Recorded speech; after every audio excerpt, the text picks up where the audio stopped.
Well, indeed, the U.S. empire had a very military aspect, and it always did, in addition to the economic, political, and cultural. I mention cultural because that's the success story. How the U.S. popular culture has become a world culture.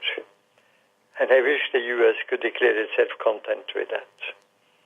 By and large, nonviolent. We often use a three-letter word, pop, P-O-P, to describe it. But if anything is a world culture, including speaking English with a more or less American accent, then that is it. However, military, economic, political, the U.S. empire wanted all four.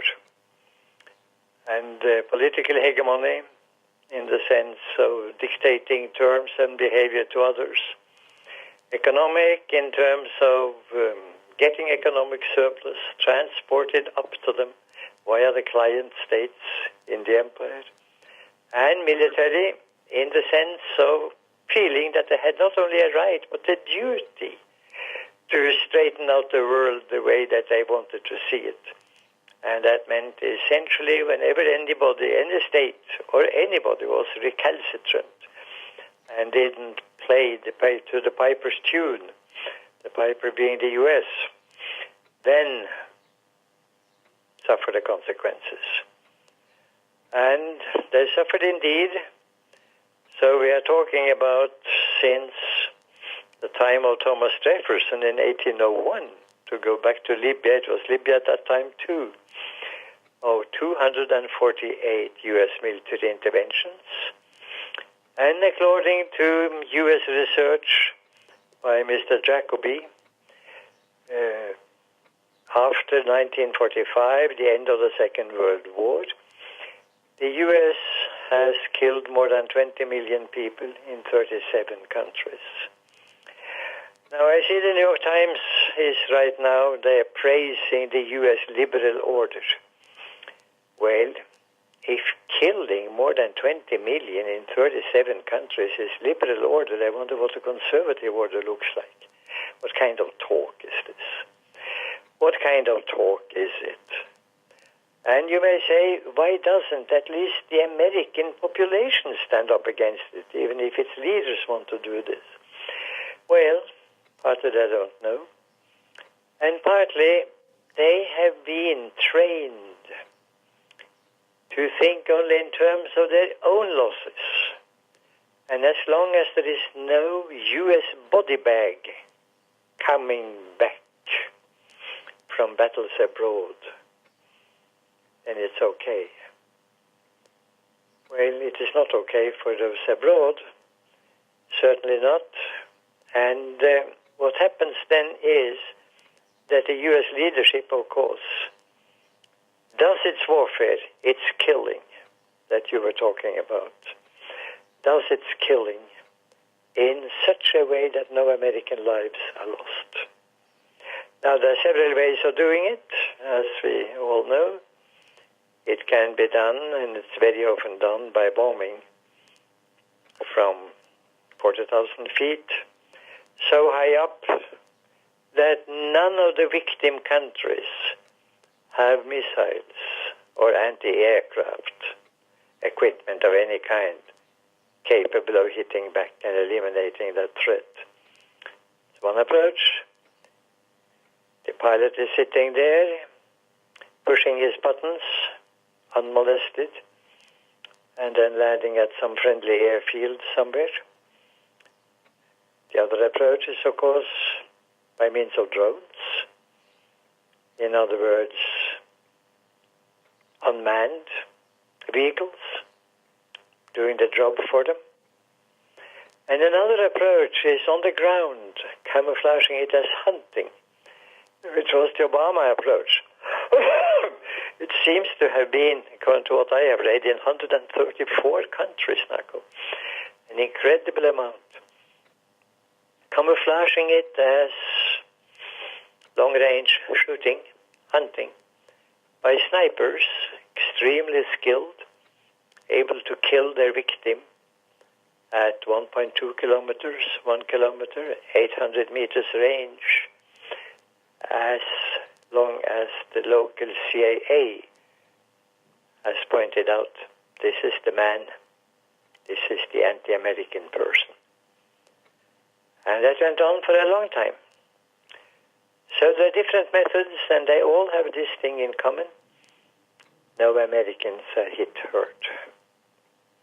And as I have mentioned, that seems to be very essential for the U.S. population. So they get away with it scot-free.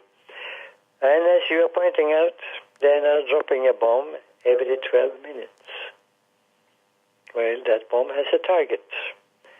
You can assume in general that there will be corpses where it hits the ground. And you're pointing to, in what you sent me, the $760 billion defense budget. Now, let us stop calling it defense. First of all, we know that in the U.S. case, it's an attack budget. But we could have a more neutral term. We could call it military budget. Military is an institution, military budget. And I would say to my Norwegian possible listeners, don't talk about forsvarsbudsjett. Don't talk about Forsvarsdepartementet. Call it militærbudsjett og militærdepartementet. Hva det er i praksis, vel, det er avhengig av hva de gjør. Det får vi se på nærmere. But have a neutral term to start with, like military. $716 billion. Now, only the increase from last year, as far as I understand, corresponds to the whole Russian defense budget. Only the increase. And if you take twice that increase, it corresponds to the whole Chinese budget. In other words, it is way beyond anything imaginable. And if you now put the Russian and the Chinese budgets together, saying that they are allies, you are still far, far way above. Is there any point where they would say enough is enough? Doesn't look like that, because power of certain people in the U.S., of course, depends on the amount of money at their disposal, and we see that amount increasing at an unparalleled level. So there we are, and I have tried to spell out what the U.S. empire looks like today. However, and here comes the big, big but.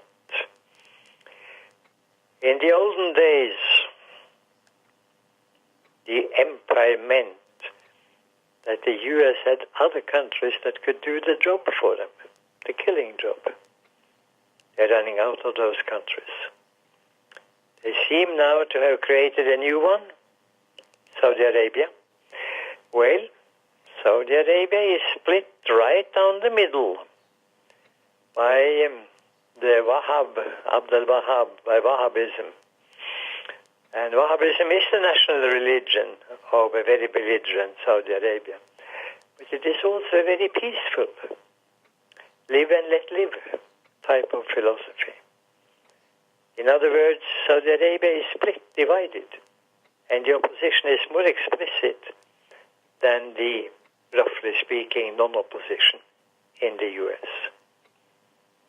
How long that will last, I don't know, but it looks like the U.S. leadership under Trump gets away with it without protest lower down. And there is an analysis of this. Why is there no protest? Why don't the students protest, for instance?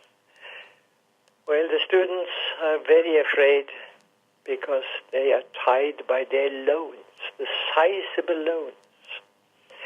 And they are very afraid of anything that would make them less creditworthy and being objects of pursuit and persecution even by the media. In other words, they are effectively tamed, it seems, and neutralized through their sizable loans in order to get that coveted asset, the college degree. So there are several ways of taming a population, and this is one of them. Short question on your side, Nako. Much too long answer on my side. But here we are. And it's just a brief follow-up, your specialty, the ways out, the solutions, what to do. If anyone is listening to this and wants a way out, what to do? Doing what people do around the world now. Isolating the U.S. First of all, it isolates itself. And one way of doing it is through the tariffs. Another one is by lashing out against, practically speaking, all countries in the world. The third one is, of course, what we have been talking about so far, dropping a bomb every 12 minutes, U.S. belligerence. And what I hear when I talk with leaders around the world is that they say, we don't invite the United States to conferences. We organize ourselves. The reason being that whenever U.S. is present, they have only one option, one policy proposal. Bombing. Killing. The idea of defining a conflict and trying to find a solution doesn't seem to come to them. But it comes to others, and we are working with the people who try to do it that way. And in that work, Russia plays a major role, and it has very much to do with Putin's ability. For instance, Putin came up with an 8-point proposal for Ukraine. Putin, 8 points.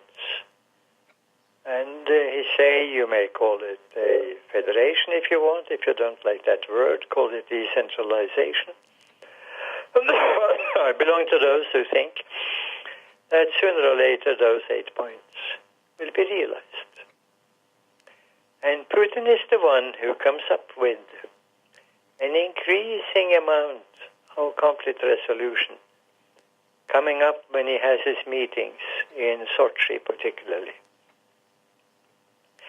So maybe Putin and Russia, China have understood that the way forward does not go through the military and bombing. The way forward goes through understanding the conflict and trying to solve them. And that is, of course, very dear to me, since this is the whole transcend approach. Identify the conflict, try to solve it. But you should also identify the violence of the past due to unsolved conflict in the past. And that's called trauma. So my peace studies, since 1951, briefly speaking, led me to those two major causes of war and violence. Unsolved conflict, unconciled trauma. Solution, solve the conflicts, reconcile the traumas. And about that, I have said much in these programs. Nako, I think we have come to about enough for today, for this morning, unless you have some burning question on your mind. Just one more. What do you say to people who would respond that that was spoken as a true Russia apology? Not saying you are, I'm saying what does one respond to this fear that is growing all over the world now against people who want to make peace with Russia or who want to cooperate with Russia? Respond to this one?